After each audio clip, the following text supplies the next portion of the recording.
min 8 seperti itu ya. Terus kemudian kalau growth nanti bagaimana bentuk modelnya kita juga lihat di bagian growth, di bagian koefisien. Nah, hasilnya seperti ini. Beta 0-nya 6,021, pendapatannya adalah 0,001. Nah, sehingga untuk mencari bentuk modelnya adalah yang ini. Kita lihat di growth. Growth ini kita bisa ubah menjadi ln Y sama dengan beta 0 tambah beta 1X. Jadi kalau misalkan teman-teman bisa menggunakan yang biru atau bisa menggunakan yang hijau. Tapi alangkah mudahnya kita menggunakan yang hijau supaya nanti ketika kita menginterpretasi dari model, maka nanti akan jauh lebih mudah ya. Jadi misalkan ya, bentuk model dari growth itu adalah ln Y sama dengan beta 0. Beta 0-nya adalah 6,021 plus beta 1X. Beta 1-nya adalah 0,001X plus error. Ya, mohon maaf di sini belum saya tulis errornya plus E-nya. Nah, berarti di situ dapat disimpulkan bahwa ketika nanti nilai X atau nilai pendapatan itu naik sebesar satu satuan, maka dia akan meningkatkan nilai dari konsumsi, nilai ln dari konsumsi itu sebesar 0,001.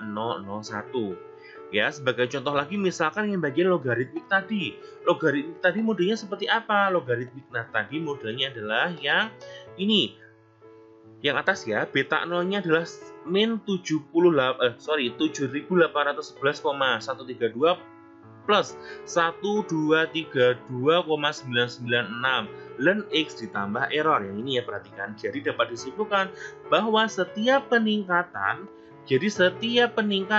ln X sebesar satu satuan, maka dia akan meningkatkan konsumsi sebesar 1232,996. Ya, jadi kenapa meningkatkan? Tandanya adalah positif. Tapi kalau misalkan tandanya negatif seperti inverse tadi ya, berarti nanti malah menurunkan seperti itu. Cuman yang kalau misalkan teman-teman melakukan penelitian dari ketiganya mana yang digunakan, ya tetap kita menggunakan yang growth ya. Jadi nanti nilai residualnya yang kita gunakan untuk analisis ya, nanti kalau kita analisis yang growth yang terakhir ini ya, yang kita pilih. Oke, jadi itu adalah cara kita menginterpretasikan bagaimana analisis kita menggunakan regresi nonlinear. Nah, terus kemudian bagaimana untuk setelah pembentukan model? Setelah pembentukan model itu kan kita melihat signifikansi kebaikan modelnya. Kebaikan modelnya saya kira juga sama seperti yang linear.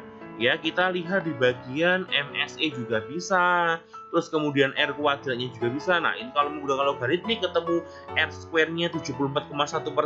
Kalau misalkan kita menggunakan inverse ketemunya 68,4%. Sementara kalau kita menggunakan growth berarti R square-nya adalah 81,9% ya. Jadi kalau kita teman-teman memperhatikan bahwa ketika min square semakin kecil, maka nilai R square-nya juga akan semakin besar. Ya, nanti silakan teman-teman lihat sendiri, teman-teman ulangi lagi videonya, teman-teman bandingkan antara MSE dan juga R square. Jadi ketika MSE-nya lebih kecil, maka R square-nya juga akan meningkat. Ya, karena kedua-duanya itu sebenarnya dihitung dari nilai error. Ya, seperti itu. Terus kemudian langkah selanjutnya adalah uji signifikansi. Kita perhatikan di bagian logaritmik. Di bagian logaritmik ternyata dia nilai SIG-nya sebesar 0,00, nilai T hitungnya sebesar 8,98. Artinya nilai pendapatan ini berpengaruh secara signifikan terhadap konsumsi kalau menggunakan logaritmik. Kalau inverse bagaimana? Inverse itu sama ternyata hasilnya. Di sini ketemunya P-value-nya adalah 0,00 juga. Growth bagaimana? Ternyata growth juga hasilnya sama. Jadi antara logaritmik terus kemudian inverse, kemudian growth, ternyata memang ketiganya itu didapatkan hasil bahwa si pendapat ini memang berpengaruh secara signifikan terhadap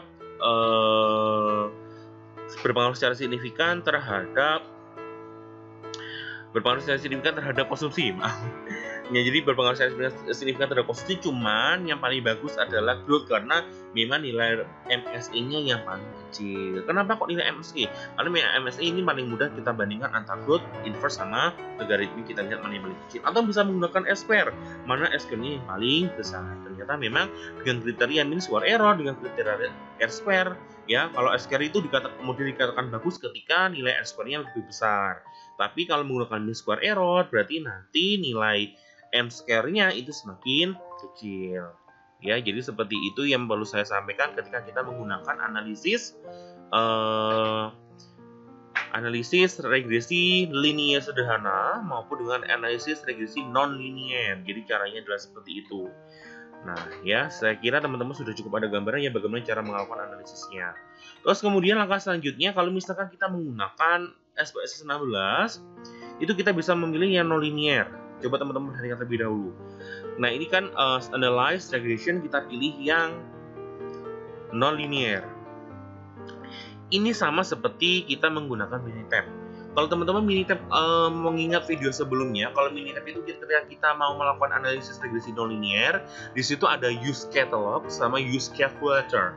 Jadi kalau kita menggunakan non-linear regression, ya kita pilih di sini. Ini artinya bahwa kita harus tahu atau kita harus menentukan modelnya terlebih dahulu, baru kita bisa menggunakan non-linear regression. Tapi kalau misalkan kita tidak tahu model yang tepat yang mana, maka kita cukup saja menggunakan yang ini, yang di bagian curve estimation. Jadi menduga bentuk dari pola gambarnya itu seperti apa, hubungan antara X sama Y ya. Jadi karena memang dalam penerapannya itu tidak semuanya itu memang hubungan antara X sama variabel prediktor sama variabel respon selalu linear, itu enggak. Ada kemungkinannya mereka juga kondisinya adalah tidak linear. Jadi seperti itu cara analisisnya ya.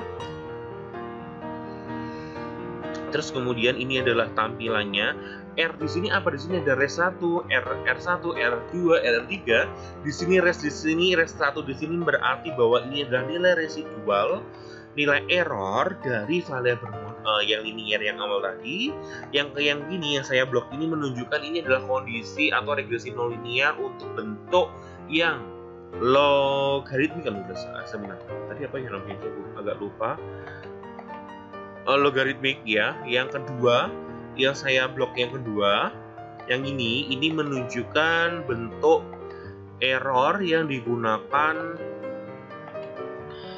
atau yang dihasilkan dari analisis. Analisis dengan menerapkan model inverse yang bawah, sementara yang ketiga adalah yang group. Jadi yang pasti kalau dari ketiganya kita bandingkan, ya nanti kalau kita melakukan studi klasik yang kita gunakan adalah yang ketiga, karena berdasarkan kriteria kebaikan modelnya seperti itu. Yang ketiga ini bentuknya jauh lebih bagus dibandingkan yang dua ya, yang logaritma sama yang satu. Seperti itu cara analisis dengan regresi linear sederhana dan regresi non-linear dengan menerapkan 3 metode. Kalau misalkan kita menggunakan model yang lain bagaimana? Boleh saja. Jadi kalau misalkan kita tidak hanya membandingkan antara ketiganya, tapi misalkan ya, ini saya hapus aja kalau gitu biar nggak bingung. Jadi saya hapus.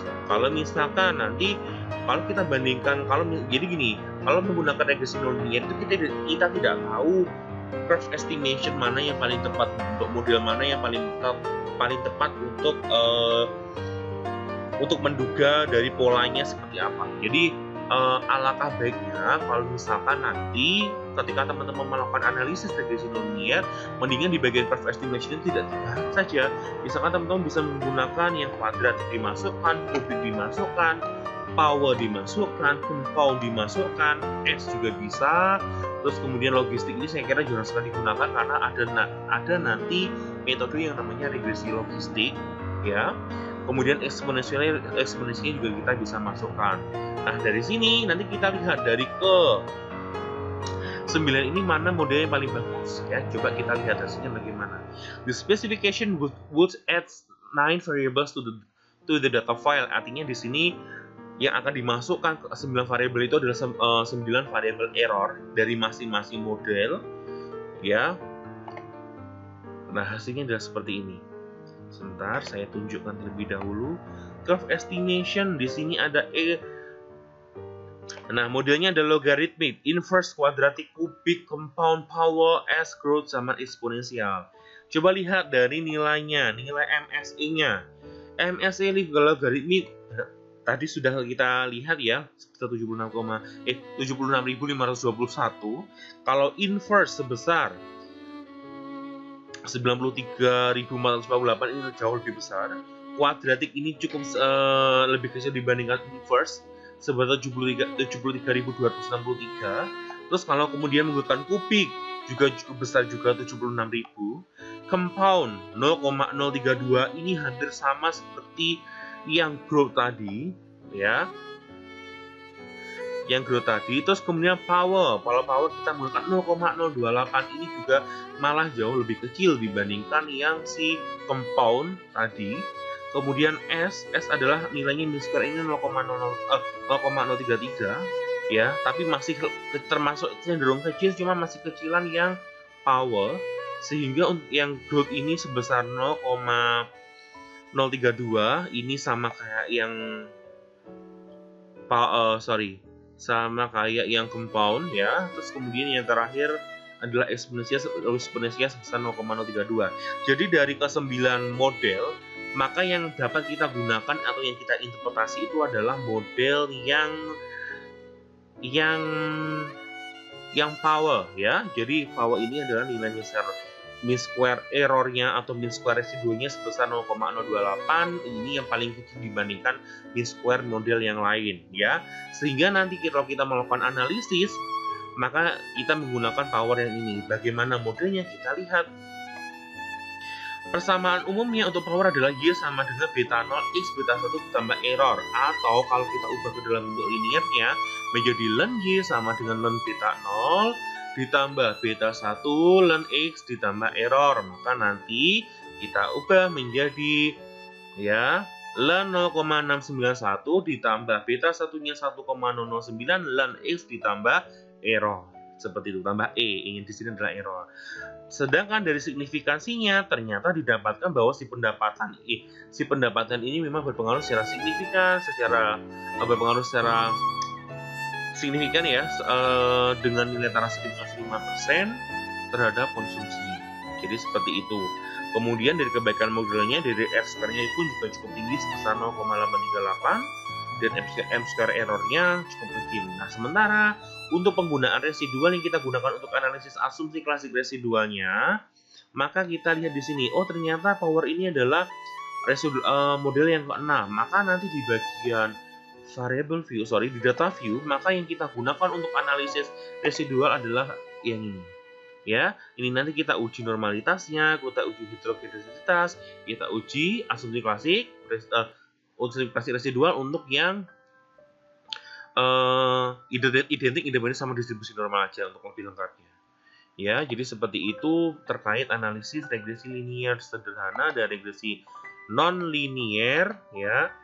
Saya kira teman-teman nanti silahkan dicoba dengan menggunakan datanya bisa menggunakan data yang saya tampilkan, atau kalau misalkan teman-teman nggak ada data lain yang sekiranya lebih baik, maka teman-teman bisa menggunakan data yang lain. Karena untuk mencoba seperti ini atau untuk melakukan analisis regresi itu harus terbiasa. Khawatirnya kalau misalkan teman-teman tidak terbiasa, nanti ketika melakukan penelitian yang real penelitian, takutnya malah tidak bisa mengerjakan.